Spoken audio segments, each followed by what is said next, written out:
It's ding ding, two men in a ring. We put pride in your stride and a quiver in your liver. You want 'em, we've got 'em, coming to you. Loud and proud, he's the biggest, he's the baddest. It's Mr. Gavin Davis on the Gavin Davis Podcast Show.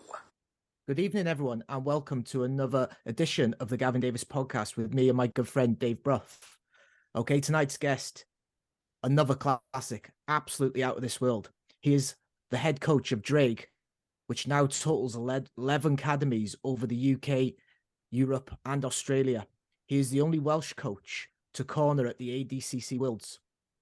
He has also cornered more athletes at Polaris than any other coach, a show in which he has competed on and also won. He is a tatami-sponsored BJJ athlete, also no-gi British black belt champ, Grapple Kings lightweight champ, Alpha Team lightweight champ. He is the founder of SJA Martial Arts. He is a fellow Welshman, but with a far stronger accent. So me and Dave want to welcome to the podcast, Mr. Josh Williams. Josh, thanks for coming on, mate. No problem at all. Thank you for having me. Yeah, so I was talking to Simon Squires the other day, and he was saying that with me and you on here, we need subtitles. Yeah, that's very reasonable. Yeah. Yeah.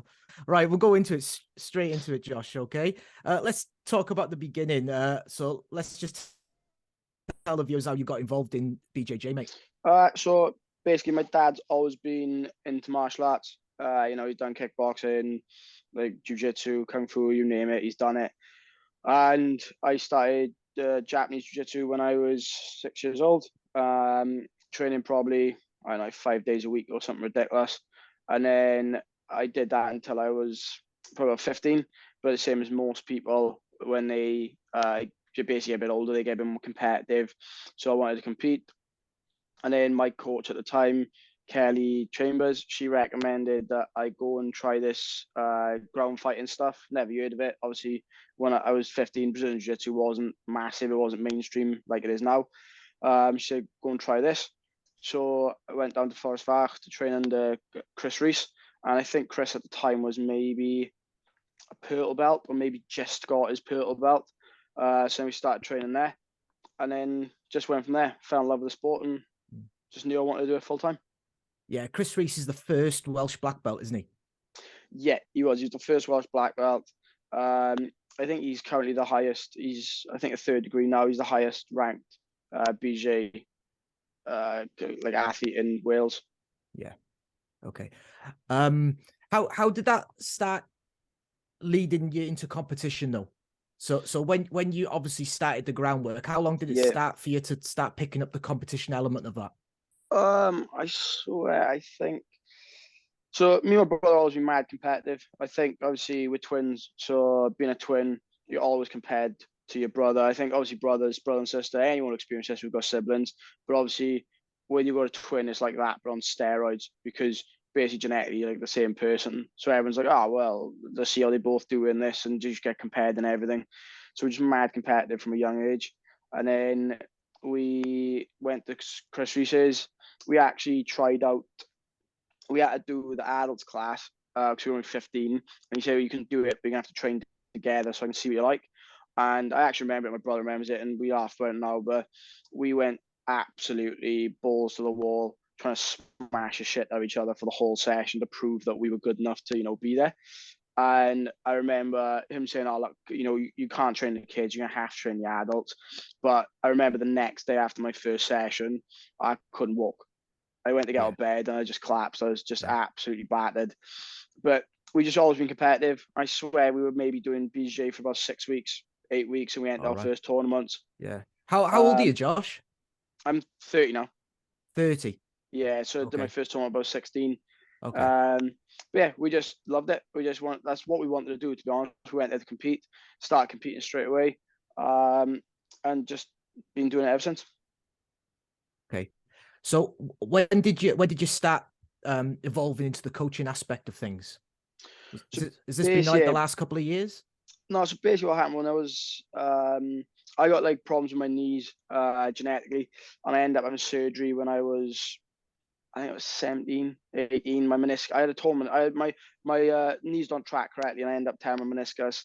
and then I had surgery on that to fix it. So I couldn't compete. And then my brother was competing loads. So actually, when we first started competing, I used to win a lot, and he used to not lose, but he used to not do as well. And then he started competing loads and loads and just solidified himself as one of the best athletes in the UK.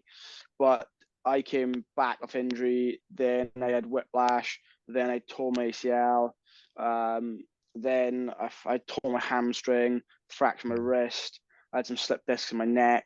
I just couldn't seem to ever get a string together where I wasn't injured. So people, and obviously, I was running an academy at the time as well. So my brother was actually running his academy with Chris. So he runs CRA with Chris, and I was running SJ Martial Arts. So I didn't have a business partner per se, where like I could just sort of go and compete or go and travel, and then they would run the academy. Whereas my brother was not fortunate because he works really hard. He was doing loads of work, and he was traveling and competing, but I couldn't do that at the time. And obviously with all the injuries on top, I couldn't sustain it. So I ended up just sort of falling into more coaching, to be honest with you. And then just I do love it. I love my job. I'm back on competition form now, but I think I've been coaching for 14, 15 years now. Yeah, well, I was lucky enough to do a seminar with you about 6 weeks ago, and one thing I want everyone out there to hear is like, your coaching, like take it from someone who's got a degree in sports coaching as well. Your coaching is really, really on point. Oh, I appreciate that. Really Yeah, good. Yeah. And one thing I really liked about your coaching and your the way you came across was your honesty. Your honesty in the actual well, like we did the knee slide pass, didn't we? Yeah. But the actual technique that you actually taught, it was very good. Yeah, I appreciate it. Obviously, me and my brother both like that. We like to be. I don't like to lie. There's no benefit there. I like to just say what I think and say my mind. And if people don't like me, then that's okay, because at least they actually don't like who I am. Whereas if I'm false with people, then they might not like me, but they don't actually know me. Whereas if I'm just upfront all the time and just say what I think and speak my mind, then they can like me for me or dislike me for me, but at least it's genuine. So let's look at how we can take the coaching into coaching beginners, because Simon was saying the other night that he's got 103 white belts there now on the books. Okay. Yeah. And we all know that a lot of them white belts aren't going to make it to blue, and they're not going to make it to purple, and so on. Okay. Now I'm sure that Chris Reese Academy and everything, and in all the gyms that you've been to, you see all these white belts coming through. Yeah. What would be the best advice that you could give a beginner in BJJ that you think? So the classic advice is always going to be, trust the process and don't have an ego and blah blah blah. My advice would just be to just enjoy it, enjoy what you can. There's parts you're not gonna like you're gonna lose, you're gonna win, but I think a lot of it is actually down to the academy. So if you don't like BJJ, I think it's because you've been at the wrong gym. I don't think it's to do with BJJ, because I like to learn stuff. So I think if you like wanting to learn anything, Brazilian Jiu-Jitsu for me, the reason why it's so good is because it's a mix of physicality with basically mental capacity. If you have no ability to think and you have no ability to adapt, then it's not really for you.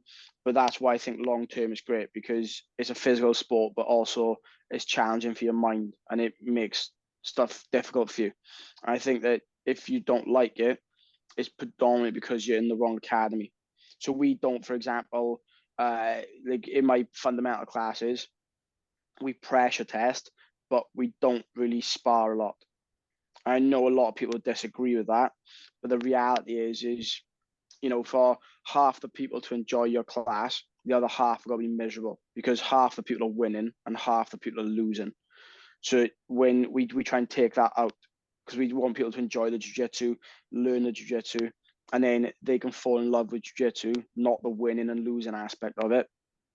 I think over time that will benefit people a lot more. So I don't think, again, I think the advice I'd give is find the right academy for you, the right people, the right vibe, the right atmosphere.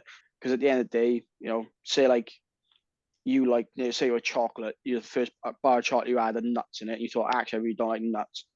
it's not the chocolate you don't like, it's the nuts you don't like. So go and try a different chocolate bar with, think about jiu-jitsu. If you go and try a different academy, you might find that their product is better for you. Yeah, it's a fair point. Very good point. Dave, I'm going to bring Dave in. He's got some questions for you as well. Yep. Yeah, cheers. That's a really interesting point, Josh, about taking sparring out of the beginners classes. Just staying with the coaching perspective from a more technical element, what are the kind of go-to techniques you teach the white belts and blue belts, and how does it differ between gi and no gi?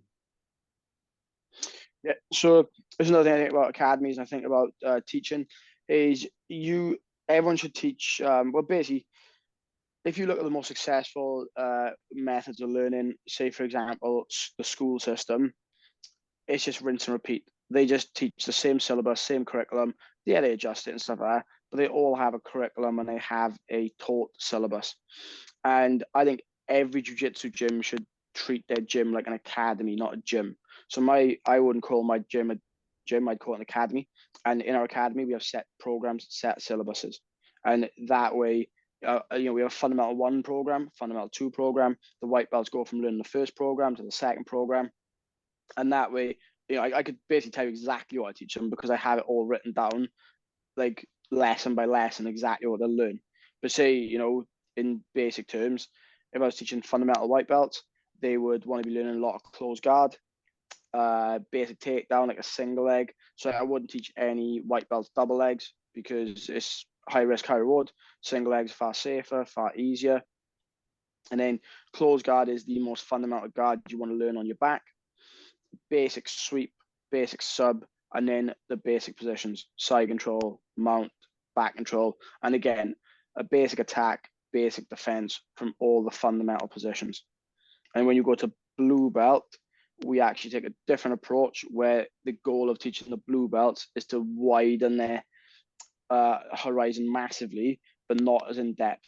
So we teach our blue belts like all lapel guards, like octopus guard. We'll teach them spider, lasso. We'll teach them De La Riva. We'll teach them as many different things as we can with loads of variations.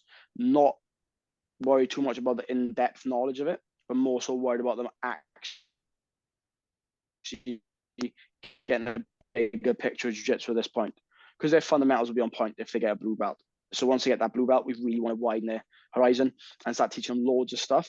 Not really expecting them to get it very good, but expecting them just to be able to name the shapes and the positions. So just to follow up on that, Josh, when you've got a syllabus, then are you do you grade people through white belt? Do you assess them on? Yeah, so my academy is syllabus based. I know I'm going to get a lot of hate for it, but it is what it is. We have set techniques they have to, set stuff they have to do. My syllabus consists of, say, 100 techniques. To pass their grading, they would get tested randomly on 20% of the techniques, and the pass mark would be 75%. If they don't hit the pass mark, they don't pass. So people will feel differently about it, but the test is there and they have to really know the information. So it's not, they can't just buy a stripe, they can't just pay for a grade and then get a grade. It's not the way it works. But on the flip side, and I think anyone who's done jiu-jitsu has had this happen to them at one point in their time, where they've gone to their coach and said, "Coach, what have I got to do to get my blue belt?" And the coach will just be like, just like, don't ask. Like that customer is paying you for information. If I went to a restaurant and went, "What have I got to do to get my dessert?" and they went, "Fuck off," I'd be like, "Probably won't eat here again." So yeah. That's the way it should be. Do you know what I mean? They should have definitive answers to what they have to do, why they've got to do it, and then what they get in return. Because at the end of the day, it's a product that you are providing. Yeah. Okay. So you're doing that for stripes as well, Josh, through white belt, yeah? I have a syllabus in place for white 1, 2, 3, 4 stripe. Blue belt then gets awarded. Then blue 1, 2, 3, 4 stripe. Purple belt gets awarded. I have nothing currently for purple and above, but mainly because I haven't got enough high grades to warrant really doing it. So right now I know all the students individually who are purple belts and above. And that's the other thing you've got to consider is the scalability and scope of stuff. When you talk about an academy or gym, I often get gym instructors say to them, "Oh, you should try gradings," and they go, "Nah, I know all my students." Well, that's your problem. Your business obviously isn't good enough, because if you know every single one of your students personally and all their jiu-jitsu personally, your issue is that you haven't got enough students. So you've got to think about scalability. If I've got 200, 300, 400 students, and especially now with affiliation like Drag, if I've got 10, 11 academies under that affiliation, then I want to know that all those teams have got stuff in place, proper structure, proper programs, to avoid having crappy blue belts, purple belts, stuff like that. It just not, and people say it's all the time about jiu-jitsu, about this loyalty thing where like you can't cross-train, you can cross-train. At the end of the day, you provide a service, they pay for the service.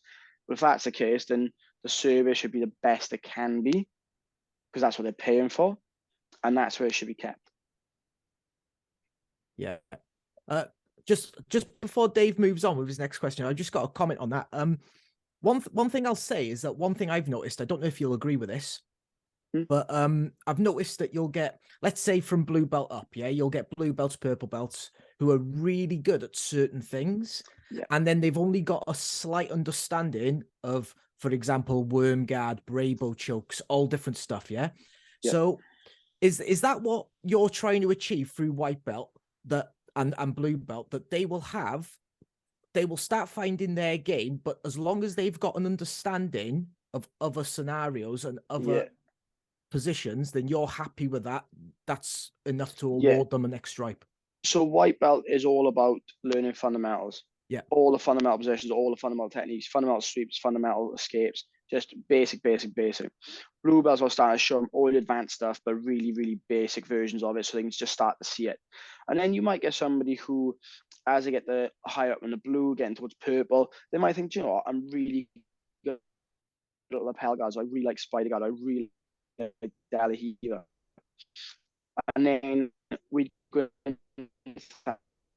depth of them above, but it needs to be that it attracts. They're designed for your dad of two who wants to enjoy jiu-jitsu for what it is, but he doesn't want to be a world level athlete. But then our pro squad is designed completely different. So we do have all these structures in place. We do have all these gradings in place, because the biggest problem why people actually drop off from white to blue, blue to purple, is what happens is you train at white belt, you train, you eventually have blue belt, and then what happens is you're happy for a second, and then you actually go, hold on, it was this hard to get a blue belt. I'm never getting a black belt. And that is actually, I believe, the biggest reason people quitting, is not because they won't stick it out and they don't want to do it and blah, blah, blah. It's because they have no direction. Imagine you climbed a mountain, and every time you got to the peak, you thought, oh my God, there's another peak and it seems impossible to climb. Eventually, you would just go, I'll walk back down the mountain. So without any clear guidelines or clear instruction for how people get up that mountain, I understand why people drop off it, because they're fed up. Yeah, especially as people start getting older and they start getting injured and all different things, I understand that. It's a very good point again. Dave, do you want to move on, mate? Yeah, just want to move on to you're obviously involved in elite grappling competitions. How does that impact your day-to-day coaching, and are there go-to routines or drills that you do in that respect? Yeah, so as I briefly touched on, we have our like hobbyist classes in my academy in the evenings. We do have sparring in there and stuff like that, but it's designed mostly for hobbyists.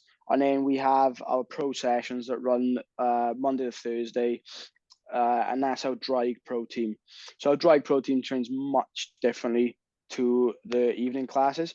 So the pro team would do a lot of normally we have 2 taught sections, so twice a week there's taught. The rest of the week is either active drilling or sparring, pressure testing, scenario based stuff like first to score, guard passing, first takedown. But we would very much differentiate between, as I said, the hobbyist and then the pro style of training. Cool. So it's completely set. The elite work is completely separate. Then you've got a team, a pro Yes, team we have that. got a pro team. Well, it says a pro team, anybody can come. So anybody can come. It's separate from the memberships from the either academy. But basically, if you guys drove down tomorrow and said we want to do pro training tomorrow, you can join in, no problem. Like, we're not like elitist in that, you know, only certain people can do it. The only thing you have to have is a positive attitude and good work rate. And if you're those people and you want to work hard and we get visitors all the time to our pro team from all over the world. We've actually got a guy coming over from Australia now to do a 3-month prep with us for his ADCC trials out in Australia. So we do get a lot of people travel down for it and train with us, but it's not like any sort of belt level. We've got white belts training it, blue belts training it, but obviously when I set mad hard drills or people are like beasted or I've seen people cry, walk off the mat set, you know, but they're there for a purpose. They understand that they're there to train hard. Whereas in the evening, I'd never do that to people. It's the different design class. And, you know, like, I do always get, when I get like a pure hobbyist, I'd call them, because you got to remember, like, a lot of our guys do it full time. If a pure hobbyist says to me, Josh, can I come to pro team? I say, yeah. But I just want you to bear in mind that when you're in pro team, you are not my student. You are my competition. I am going to beat you as bad as I can, as quick as I can, because I am there to train for competitive jiu-jitsu. So in the gym, if I spar like the hobbyists, I'd maybe submit them once. I might not even submit them, just because I want them to enjoy jiu-jitsu. But if that same hobbyist came to the pro session, if I could submit him 10 times in a round, I'd submit him 10 times in a round. Yeah, you've got to look after people as well, haven't you? You know, like you just said about building people and getting people to that blue, purple belt level, looking after them in the gym. So as long as they know that going forward, it's going back to what we said earlier, Josh. It's about the honesty. Yeah, about the honesty. Be up front. And again, it's a structure where I'm saying, like, look, this is what's going to happen in pro team. No one's going to take it easy on you. People are going to try and beat you. Like, don't be wrong. Like, we're not, like, I wouldn't crank submissions on. We're not going to do any stupid takedowns. We're not trying to injure people. We're just trying to beat them with good jiu-jitsu. But as I said, in the evening, I like, you know, I said to some of the hobbyists once, I was joking. They were like, oh, you can't submit me. And I was like, look, I bet I could submit you like 5 times in this round. And they're like, I had no way. I was like, right, we'll do 1 round. Submit them 5 times. And they were like, oh my God, that's mad. And I was like, well, we're high level black belts. We just choose not to do it to you on a regular basis because we want you to have fun. Yeah. What do you think about cross training? In terms of training like weights or judo or other stuff, or as in cross training with gyms? Cross train. Well, I'll tell you what, let's go cross training with actual weights and that to start, because I noticed when I was with you, I trained with Ash before as well. He came up to the RAF team training years ago, because obviously I'm good friends with John Mafflin. So, and I noticed that you two, and obviously you're bigger than me, but you're not, it doesn't look like you're into weights in any way. Do you lift any weights or anything like that? No, so actually that's the biggest mistake I've made in my career. I'll be honest with you, the biggest mistake my brother's made. And obviously we're much older now and wiser, I'd like to think. But my advice to any jiu-jitsu athlete is that every single person who does jiu-jitsu should be training weights twice a week minimum on top of their jiu-jitsu. Weights is, again, it's my opinion, weights are boring, but they are very good for injury prevention and very good for longevity in jiu-jitsu. So even if you don't want to do the weights, just, you know, get huge. So basically, I think everyone should lift weights because it's good for longevity. It's good for you to keep doing jiu-jitsu. So now we lift weights all the time. So I lift like 4 days a week now. Okay. But I've only been doing that for like 4 months. Right. Okay. Because I'm 38 now, and the only time I've ever been injured is when a white belt's injured me. Yeah. Yeah. Because I've allowed them to get into a position or something. You're like a big 90-kilo white belt, something like that. Yeah. And I've always found that if I start going into a gym, you know, when I was in my mid-20s, I go into a gym, lift a few weights, I get a bit tight and everything. Yeah. So I always avoided it. And I started swimming. I found I got in my best shape when swimming. But when I was with Konstantinos out in House of Jiu-Jitsu in Cyprus, he swore by strength and conditioning, lifting weights.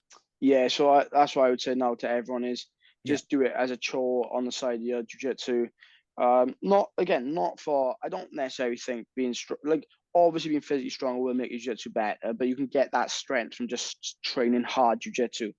The problem is that jiu-jitsu is collision based. So basically, when you're sparring hard, if somebody headbutts you or falls on your knee or they rolls your ankle, that can't be helped. Sometimes it just happens. But if you go to the gym and lift weights, you can get that physicality, you can get bigger and stronger, or not even bigger, just stronger without the risk of injury. Okay.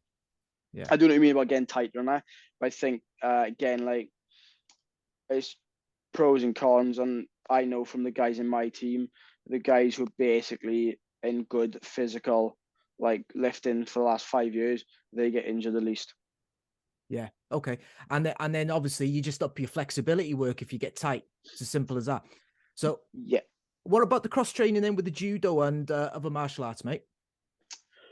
If you enjoy it, crack on. I don't think it's necessary for jiu-jitsu. I can't think of any high level athlete where cross training has helped them.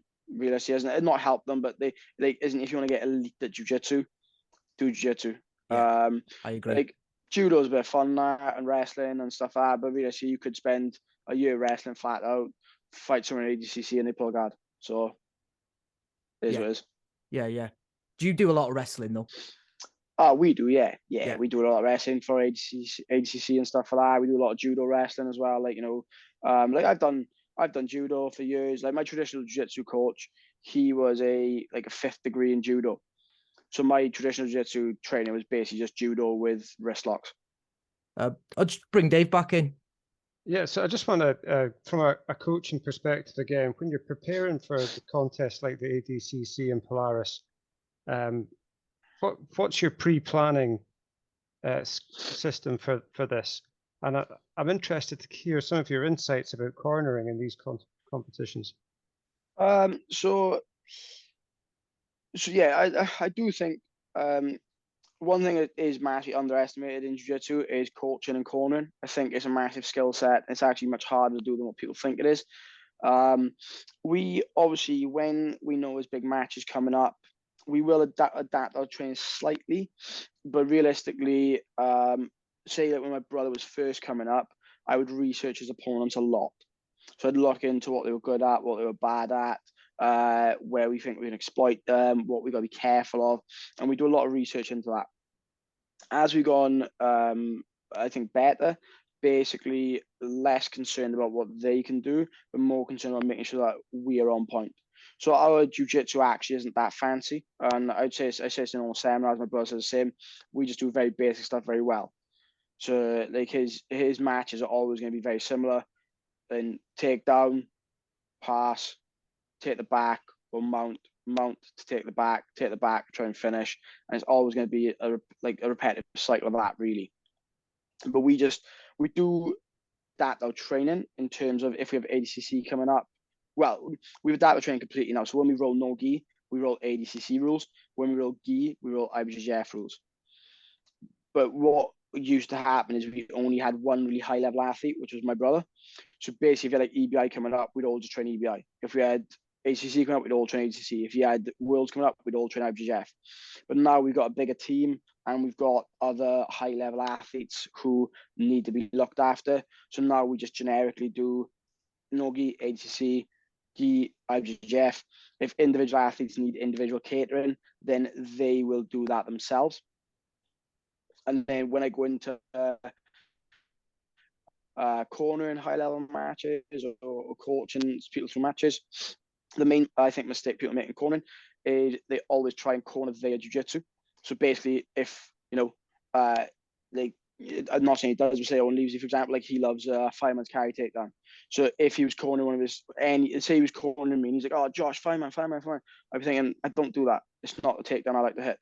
So I think a part of being a good corner is making sure you're watching what's in front of you and you're trying to educate the person on the best decisions to make and what's in front of them, not trying to make them do your jiu-jitsu and not cheerleading. Cheerleading is not a thing. So when you're in the corner, you're just shouting, yeah, great job. Yeah, well done. Yeah, you're fantastic. It's not helpful. Tell him, like, right hand, grip his wrist, back step with your left leg. Be specific, give him good direction, because it's like a football manager. A football manager, if you think, like, you say, managers in football don't make a difference, or in rugby, like if you take rugby, for example, when Warren Gatland was in charge of Wales, they were unbelievable. Then he left, they're basically the same team, and then just started losing. So he was obviously seeing something that the players on the pitch can't see when they're playing. And I think that's the same for coaches. If you're in the corner, you can 100% see stuff that the athletes themselves can't see. And I know when I'm competing, like, I like to have my brother there, or like Jay, and they both very jiu-jitsu smart. So if I'm in a bad position or if I'm in a good position, they don't have to know the techniques. They can work out what's happening and be like, right, okay, he's off balance here, his base is there, get up and do this style of pass. So that's the sort of stuff you need. Okay. No, it's interesting. Just staying with the elite level competition, are the things that always work well, or are the things that you see working well? Bearing in mind that you've said everyone's different, are the common techniques that are the kind of go-to? Yeah, so unfortunately what happens a lot in jiu-jitsu is you get they're the exception, not the rule. So the Rotolos are probably the best example of an exception, not a rule. Like, I can't do what they can do. I don't believe there's many people in the world who can do what they do. So if you try and coach your team like the Rotolos, that's all you're gonna have is a bunch of shit athletes. Because the Rotolos, their arm length to strength to flexibility to cardio, like, it's mad. So you cannot try and design a team around that. But fundamental jiu-jitsu will always be fundamental jiu-jitsu. Takedown, kneecap pass, or body lock pass, mount to, armbar, back control, like the straight jacket, these sorts of things. I think, do I think that like you can't learn other stuff? No. But then I've been taught different things of different people. So for example, I've done leg locks with like Craig Jones. But have you seen like Craig Jones's body? Like, Yeah. he's jacked, his arms are huge, his back's massive, his legs are quite little. Like, he's purposely made himself in a way to do that. So the problem is when you apply like a blanket rule of any jiu-jitsu works, it doesn't. You've got to basically go from your fundamentals, and then if there's certain things, like for me, my brother are like hard to leg lock because of some stuff, genetics we've got, good flexibility and stuff. So would I say that people should defend leg locks like I defend them? No, definitely not. You'll just get your legs broken. So I think there are exceptions, and that's the problem, is when people watch high-level athletes or watch instructionals, they're like, I'll just do what this person does. But I don't think that's the way to do it. Like, Gordon Ryan is again a prime example. If Gordon Ryan's coaching and techniques were so much better than everyone else's, right? Why are his team all not doing exactly what he's doing and winning everything? They're not. Yeah. The reason is because they're not as strong, athletic, flexible. They're not him. Like, if you could give all the Gordon Ryan's techniques to me in my brain, I still won't be able to do them like Gordon Ryan could do them. So you've got to take that into account. I think that's the problem. People get stuck on these fads and these phases and that. And at the end of the day, the stuff that basic passes, body positioning, basic side control, basic mount, these things will always work. Not to the 1%, but if you are catering for the minority, the 1%, then you end up losing matches to the 99%. Yeah. I remember going out to Australia to train with Lachlan Giles, and he was saying, this was 2016, and he was saying then that if Craig Jones, because no one had really heard of Craig Jones then, no, he was just coming on the scene, and he said if Craig Jones grabs your foot, he will rip your foot off. Yeah, yeah, but you can pick any athlete, the meows. They can keep their hips flat on the floor and put their knees to the mat either side. I can't do that. It's mad. Yeah. Like, there's just stuff that these people can do that normal, like Vinny with his feet Like his heel can almost turn 180 and his toes point the other direction. Like if he used to teach people his leg lock defense, well, they'd all just get their feet blown off. Yeah, definitely. Dave, have you got anything else on that, mate? No, back to you, Gav. So I want to talk, Josh, about that knee slide pass that you went through with me and the lads 6 weeks ago at South Morton. So you did say if anyone knows a little bit about jiu-jitsu, they'll really enjoy this because of not only the fundamental of it, but the high level pass rate of it, and getting everything right. I really enjoyed it, mate. I thought it was a really good seminar. I've done a lot of seminars over the years and different stuff, but like I said at the beginning, I loved your honesty. I loved the way you taught it, and I got a lot out of it. Let's talk about that knee slide pass. How often your athletes are hitting that, why they're hitting it, and then what it gives them after. Obviously, they pass the guard, then they can go into attacking the mount, taking the back, whatever, finishing the fight. Okay, so we teach it because basically, one is probably what we're best at. So at the end of the day, whatever you're best at or elite at, that's the best of the teach because you know it to a high level. So like I can loose pass, I can body lock pass, but I'm not as good at body lock passing as I am kneecap passing. So it makes more sense to teach that because I know it to a better standard. Now, the beauty of the way we do it is we stick by a set rules.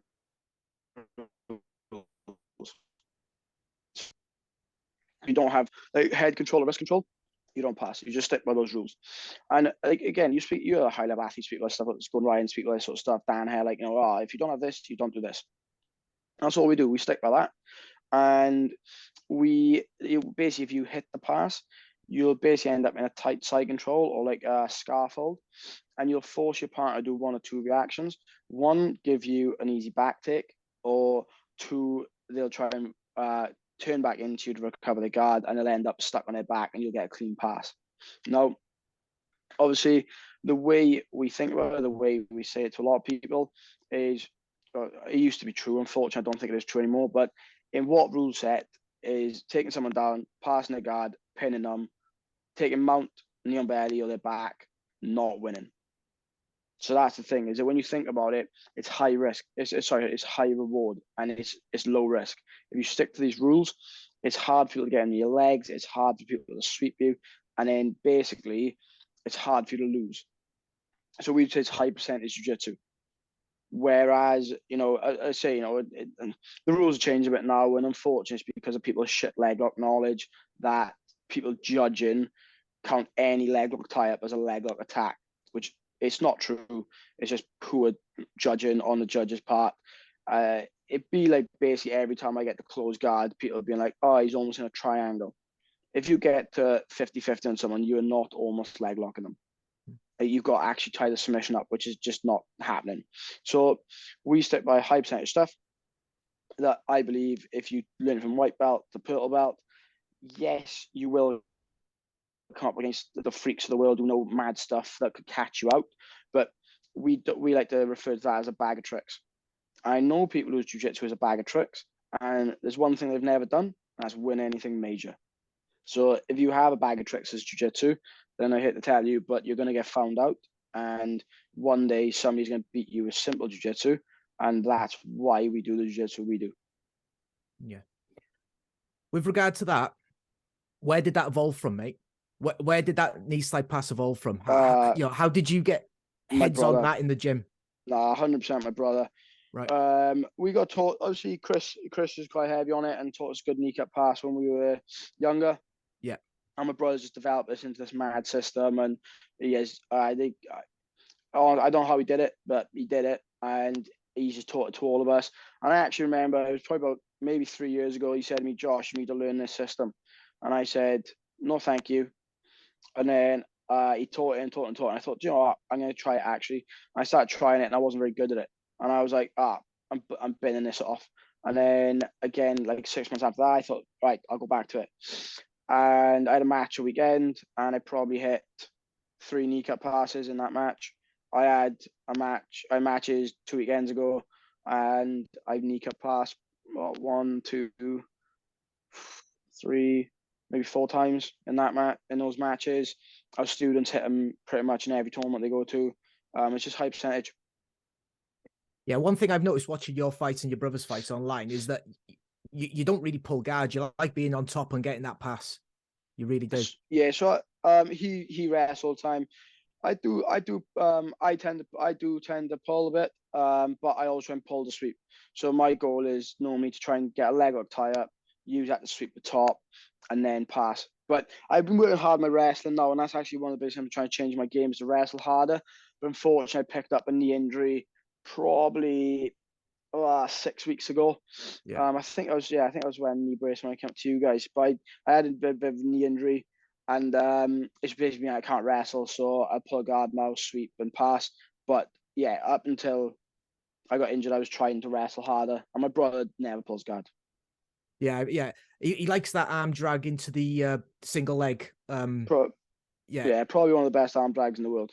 Yeah, like really, really, like the timing of it. It's incredible. Like Dave, I'll send you some clips on it. It's absolutely out of this world, mate. Yeah, he's good at it. Yeah. Dave, do you want to come back in, mate? And we'll move on a little bit. Yeah, I just wanted to talk to you about Drake. You mentioned it briefly before. Can you expand a little bit on that and your academies across Wales and the UK and the rest of the world, and what your vision is for the future? Yeah,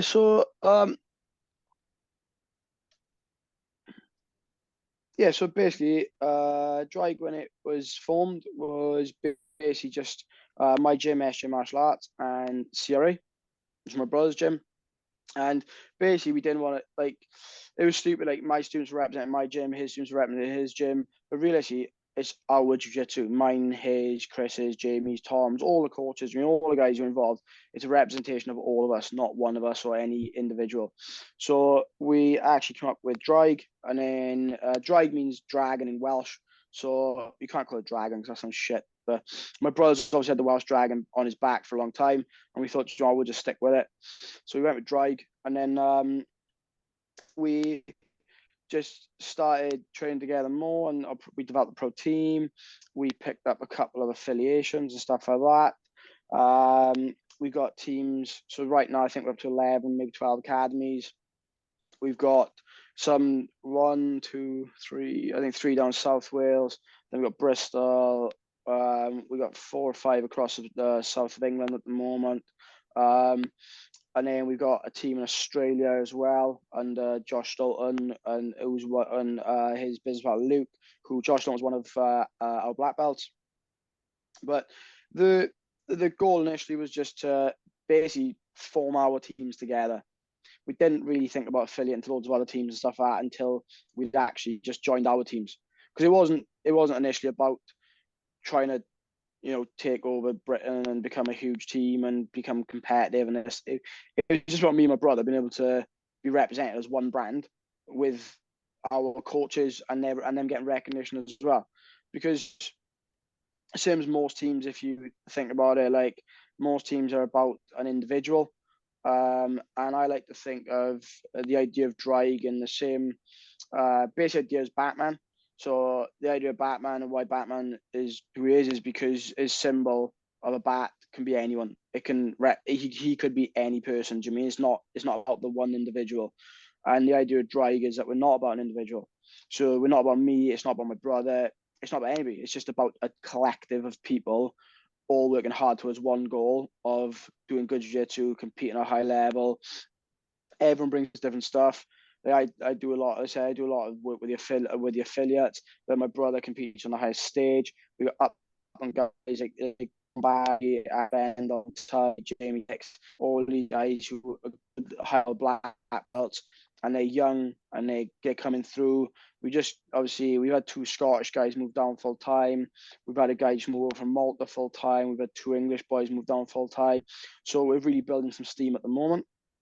And our goal is just to keep that going, keep building. I do think that one day Drag will be 100 teams strong. It's my opinion, because I think we're cracking the formula at the moment of how to do that. when people affiliate with us, we don't charge them. Like, none of my affiliates pay any fees. They get programs provided for, they get structures provided for. I message Simon. It's funny, Simon. I probably message Simon every day. Speak to Simon every day, and anytime they want information or help, we help them. But it's just about growing the Drag name and brand and just making Drag bigger. And at the end of the day, we want to do that, but we want to do it at a sensible rate, and we want to make sure the team's representing us. Not necessarily it's all about just good jiu-jitsu, it's good people as well. We want good people, nice people. We want people who run in the right sort of gyms, not like, don't want kids. And at the end of the day, if I had an elite level grappler come over, I'll represent your team, but he was a knob, I'd say, nah, you're right, mate. Don't worry. I won't want them. Like, it's not what we're about. And you know, I said to my brother years ago about he could move. Like I said, move to the States. I said, I'll help run your gym. I'll do whatever. Move to the States and give you best. You just have the best chance. He's telling me, he said, look, if I can't enjoy doing it, I'm not gonna do it. So that's what we always live by: is if we're not enjoying what we're doing, we're not enjoying the process, and it all becomes pointless because we're, you know, living the dream. But if it's not fun, then it's not a dream, is it? So we just try and make sure that we are doing stuff on our terms, the way we want it, surrounded by the people we want. And I do think drag's going to be huge, because I think, you know, we're just scratching the surface really. Right now, we're a team of about maybe 30 pro team members at the moment, and I think we are the most active team in the UK currently in terms of competition. So yeah, that's what we want to do. We want to keep doing it. But as I said, it's all about providing, well, making sure the people around us are good, and we providing opportunities. Do you know what I mean? Like, I get asked all the time, how do you make a pro team? Well, the reality is that I pay 10 members of staff, I think, right now. My brother pays 10 members of staff to do jiu-jitsu full time, to teach classes, to work and that. But I know people say, oh, well, they're running a classroom, blah, blah, but our guys get paid monthly. If they have time off to go compete, we don't. They can have any holidays they want. They can have time off when they want. I know coaches all over the world who teach, get paid per hour. They miss a class, they don't get paid. We're not about that. It's not the way we run stuff. We're not that sort of team. We're not those sorts of people. My brother's got one of the boys living in his house right now. I've got a coach who lives in my house. I have people all last year for, I think it was 3 months straight. There wasn't a day that went by there wasn't a visitor sleeping in my spare room for free. So I had people staying in my house, sleeping in my house. I was feeding them, driving them to training, but it's because we believe in what we're building.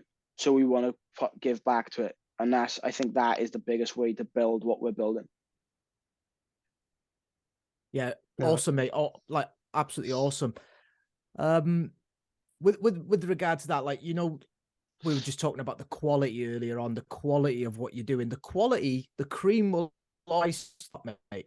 The quality will always prevail. So, like, unlike, you know, you, brother, you're still young. You've got years of this ahead of you. Not only competing, but obviously developing your team, your coaching. You can coach till the day you both die. Like, do you know what I mean? So like, you know, the quality will always prevail. Yeah, what about that? Like, obviously, I got maybe.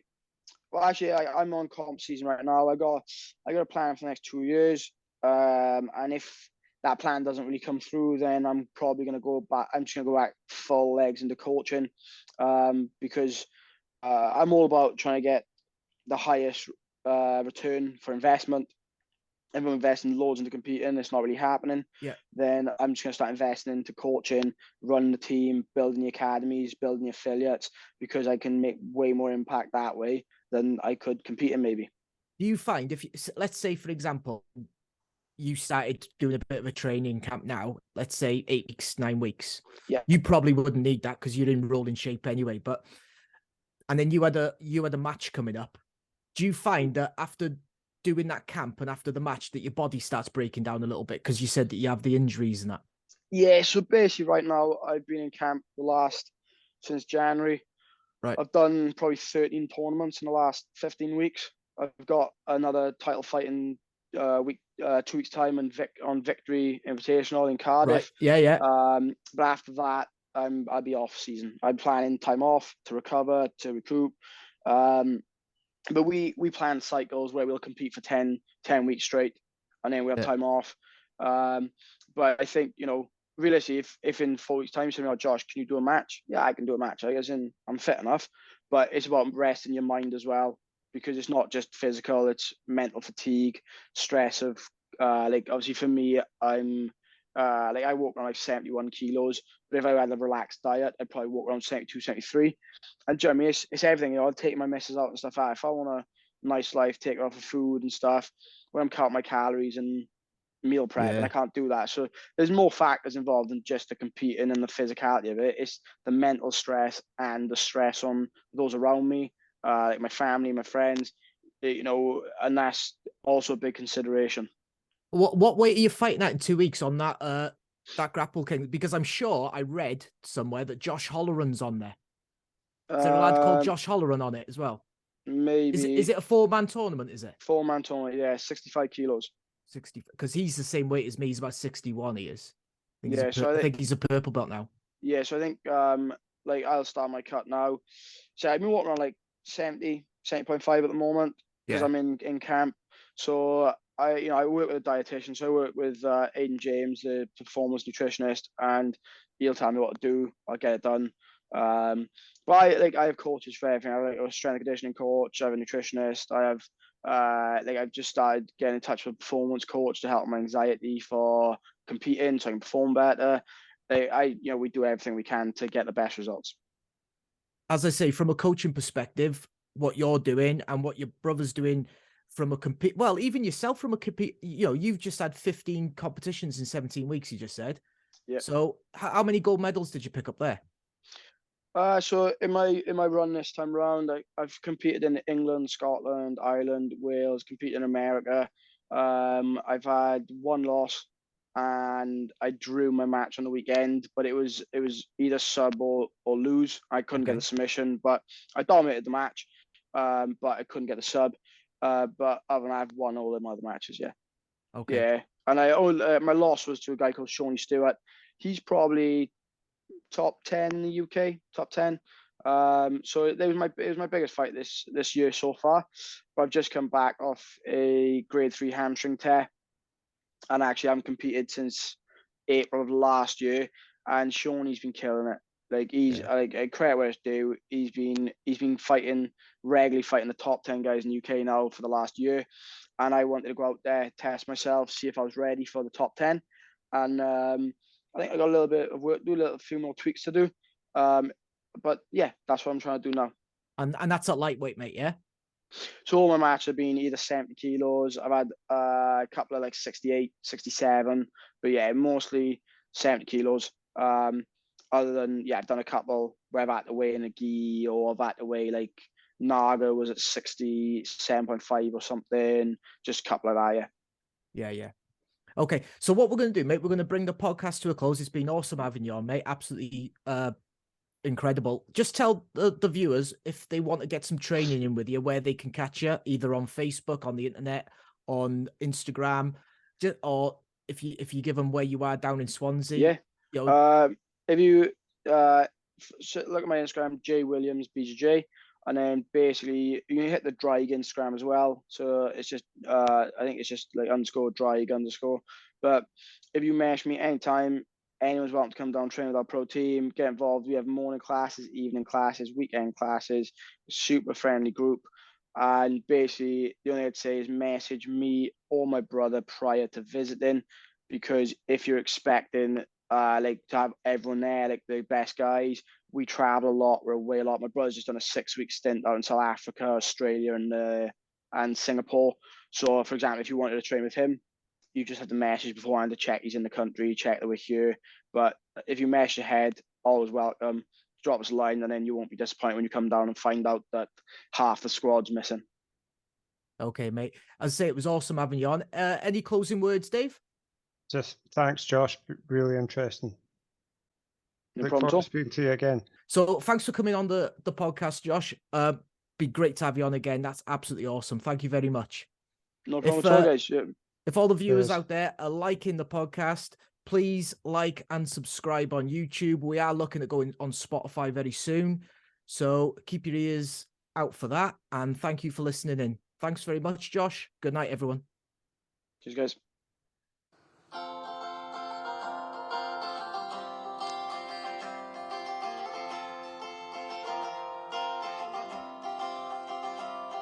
There's a brand new podcast on the scene talking all things martial arts. If you've never seen a podcast, it's a brilliant place to start. So like, subscribe or download to the best thing on the net. Yes, he really is that tiny. Please do not adjust your set. You can watch it on your telly. You can listen on the go. Tell all your friends and family. Tell everyone you know. Feel free to leave a comment. Tune in, give us a share. The only host that I know gets his keys from Build-A-Bear. The Gavin Davis Podcast. The Gavin Davis Podcast. Jump on board, we'll have a real blast on the Gavin Davis Podcast.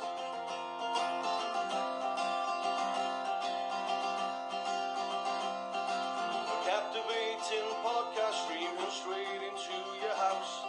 He's a little pocket rocket. He's the Welshman's mighty mouse. Great guests and conversations that won't bore you to tears. Thank God he's wearing headphones to hide those grapplers' ears. Gavin Davis Podcast.